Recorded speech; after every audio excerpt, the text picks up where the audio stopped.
おはようございます。ケンです。もしかするとあなたはテスラの未来を勘違いしているかもしれません。僕の YouTube を毎日ご覧になっている方はそうは思わないと思いますが、最近テスラに興味を持つようになってテスラに投資を開始された方、EV 事業がテスラの全てだと思っているなら、それは大きな間違いです。なぜならテスラの本当の価値はもうすでに次のステージに移行しつつあるからです。それがロボタクシーとヒューマノイドロボット。この2つがテスラの未来の収益の大部分を占めることになる可能性が高いです。でもほとんどの投資家もアナリストもまだそれに気づいていません。彼らは未だに EV の販売台数や利益率ばかり見ています。今この話を聞いているあなたももしかすると同じように考えているかもしれません。でも安心してください。この動画をご覧になってもらうと、テスラがどこへ向かっているのか、そしてそれがテスラに投資をする投資家の皆さんにとって何を意味するのかがクリアになると思います。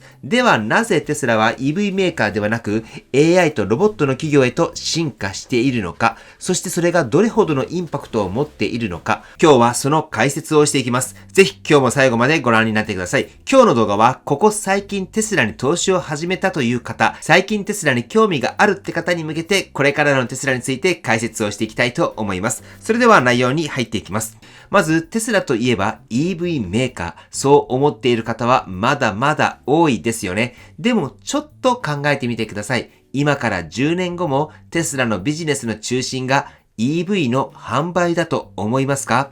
実はテスラ自身がすでに次のフェーズへと進もうとしています。その鍵を握るのがロボタクシーとヒューマノイドロボット。この2つがテスラの未来の主力事業になる可能性が高いんです。まず EV 事業についてお話をしていきます。かつてテスラの成長ストーリーはいかに EV を売るのか、こちらでした。しかし最近の動きを見ると、テスラは EV の販売にそこまでこだわっていないように見えます。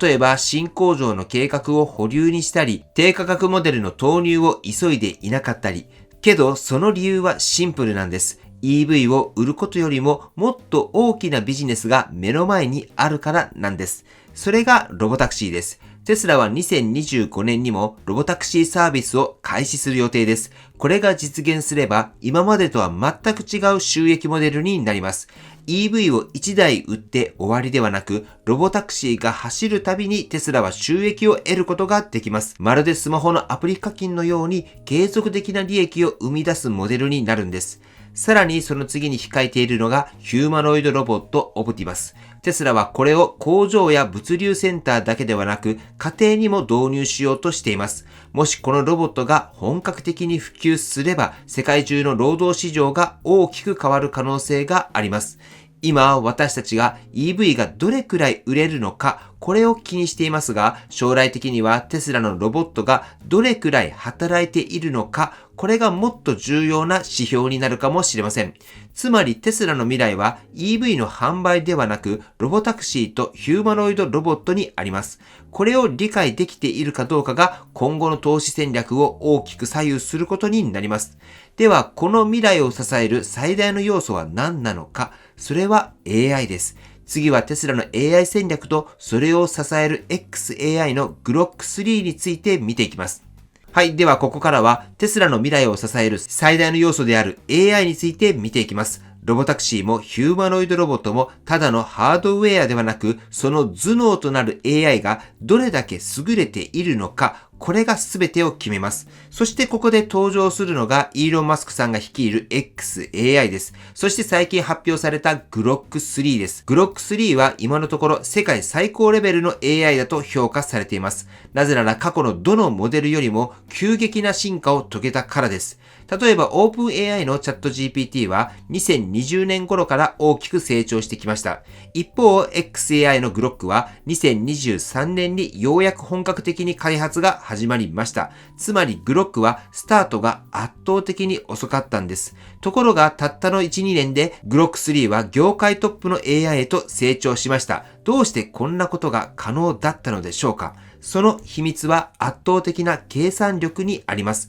XAI は短期間で世界最大規模のスーパーコンピュータークロセッサを構築しました。このシステムは20万個以上の GPU を使い、驚異的な速度で AI をトレーニングできます。さらに XAI はリアルタイムデータにもアクセスできます。X の膨大なデータを活用し、最新の情報を AI に学習させているんです。この強力な AI 技術はテスラのロボタクシーやヒューマノイドロボットにも転用される可能性があります。まず、ロボタクシーへの影響です。完全自動運転の FSD はより高度な AI が必要ですが、Grok 3の進化によってテスラの FSD が飛躍的に向上する可能性があります。すでにテスラは700万台以上の車両から収集したリアルワールドデータを持っています。これに XAI の AI 技術が組み合わされれば、他のどの企業も追いつけないレベルの自動運転が実現するかもしれません。そしてもう一つの革命がヒューマノイドロボットオプティマスです。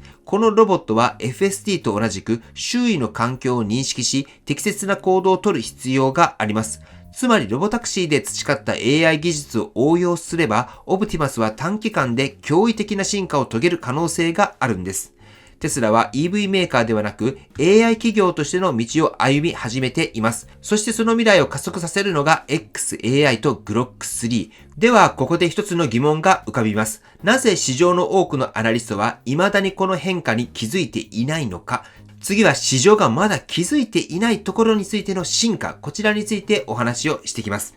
はい。では、ここまでお話してきたように、テスラの未来は EV の販売ではなく、ロボタクシーとヒューマノイドロボットにあります。それなのに市場の多くのアナリストは、まだ EV の販売台数や利益率ばかりを見ています。なぜ彼らはこの変化に気づかないのでしょうか？その理由は過去の成功モデルに縛られているからです。これまで自動車業界の分析といえば、どれだけの台数を売ったのか、どれだけの利益を出したのか、そういう視点で評価されるのが当たり前でした。でもテスラが目指しているのは全く違うビジネスモデルです。例えばスマートフォンの登場を思い出してみてください。昔の携帯電話はひたすらどれだけの端末を売るのか、これしか考えていませんでした。しかし Apple は iPhone を売ることではなく Apple Store、サービス、サブスクリプションなどのエコシステムを作り、それが爆発的な収益を生み出しました。テスラがやろうとしているのもまさにこれと同じことです。ロボタクシーが実現すれば EV を売るのではなく稼働させることで収益を生みます。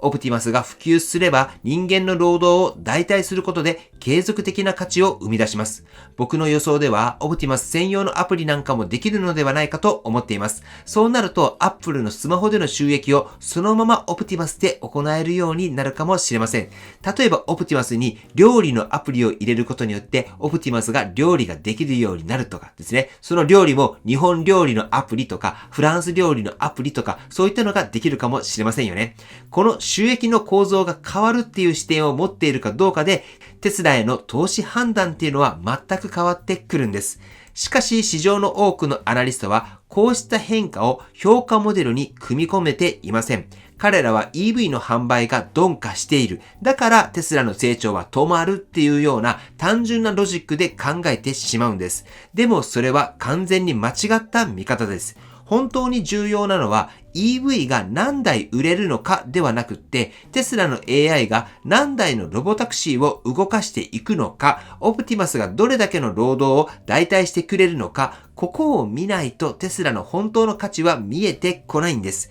市場がこの変化に気づくのはいつになるのか、もしかするとロボタクシーが実際に走り始めた瞬間かもしれません。あるいはオプティマスが大量生産され人間の仕事を肩代わりし始めた時かもしれません。でもその時にはすでに株価は跳ね上がった後かもしれません。つまりこの変化を理解しているかどうか、これを今きちんと分かっているかどうかっていうのがテスラの投資の最大の分かれ道になるっていうことになります。ではこの未来に向けて今テスラ投資家が考えるべきことは何なのか、次のセクションで具体的に見ていきましょう。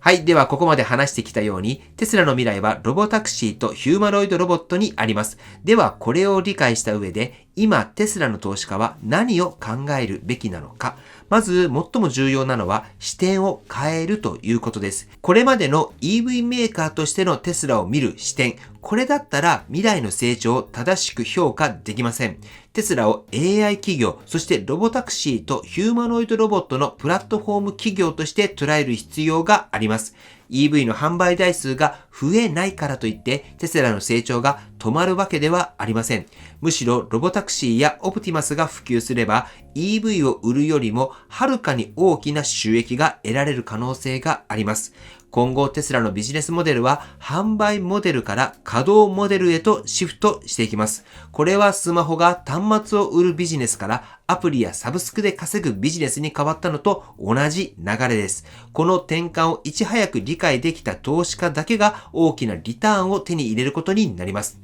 次に市場の遅れを利用するという考え方です。今、市場の多くのアナリストはまだ EV の販売台数や利益率ばかりを見ています。この遅れた視点がテスラ株の評価を過小評価させている原因です。しかしロボタクシーが実際に稼働し始め、オプティマスが実際に工場や家庭で活用されるようになれば、市場の評価は一気に変わります。つまり今テスラに投資をするということは市場が気づく前に未来の価値を先回りして買う行動だと言えます。もちろんリスクはあります。ロボタクシーが計画通りにローンチされるのか、オプティマスがどこまで普及するのか、まだ確実なことは何もわかりません。しかしこれまでのテスラの進化を見れば、イーロン・マスクさんは予想よりも時間がかかることはあっても最終的には実現させてきました。だからこそテスラの未来をどう評価するのかっていうのは投資家自身の視点にかかっているんです。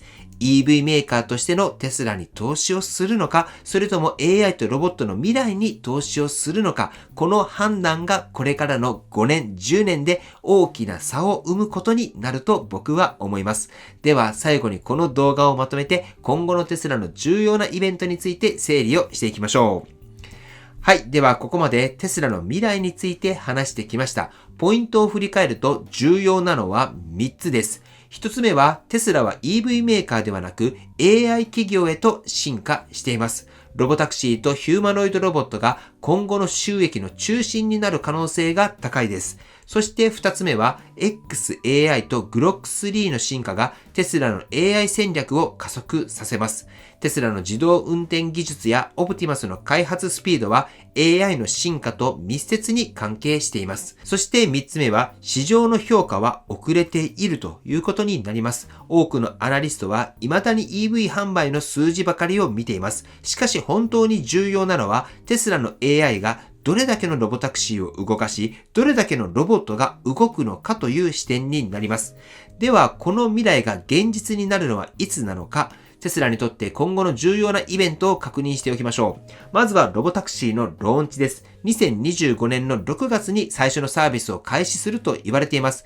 特にオースティンでの開始運用が今後の転換点になるかもしれません。もしこのロボタクシーが実際に運用されれば、市場のテスラに対する評価は一気に変わってくるはずです。次に、オプティマスの量産開始です。すでにプロトタイプは発表され、テスラ工場で試験運用が始まっています。今後本格的な量産が始まれば、オプティマスの市場価値が一気に高まるでしょう。特に実際の企業が導入を開始するタイミングは大きなニュースになる可能性があります。そして Grok4 の発表です。Grok3 はすでに世界最高レベルの AI と評価されていますが、今後も XAI は AI モデルの改良を続けるでしょう。もし Grok3 がさらに進化し、Grok4、Grok5 へと進化した場合、テスラのロボタクシーやオプティマスに直接組み込まれるようになれば、テスラの技術の優位性っていうのはさらに広がることになります。これらのイベントがどのように進むのか、これによってテスラの未来は大きく変わっていきます。しかし、一つ確実に言えることは、テスラは単なる EV メーカーではなく、未来のテクノロジー企業であるということになります。あなたはこの変化をどう捉えますか？今後のテスラの動きを追いながら、この巨大なチャンスを見逃さないようにしましょう。しかし、投資をする場合には自己責任、これが鉄則だと思いますので、いつ投資をするかっていうことに関しては、ご自身の最終的な判断でよろしくお願いいたします。はい。ということで、本日はテスラに最近興味を持ち始めた人向けに、これからのテスラというテーマで解説をさせていただきました。今回の動画が参考になったと思われたら、高評価をよろしくお願いいたします。そして僕の YouTube は毎日発信しています。僕の YouTube をご覧になってもらえば、テスラの情報はほとんど網羅すると思いますので、チャンネル登録がまだな方は、ぜひチャンネル登録をよろしくお願いいたします。では、今日も最後までご視聴していただきありがとうございます。テスラのある生活を楽しんでいきましょう。ではまた。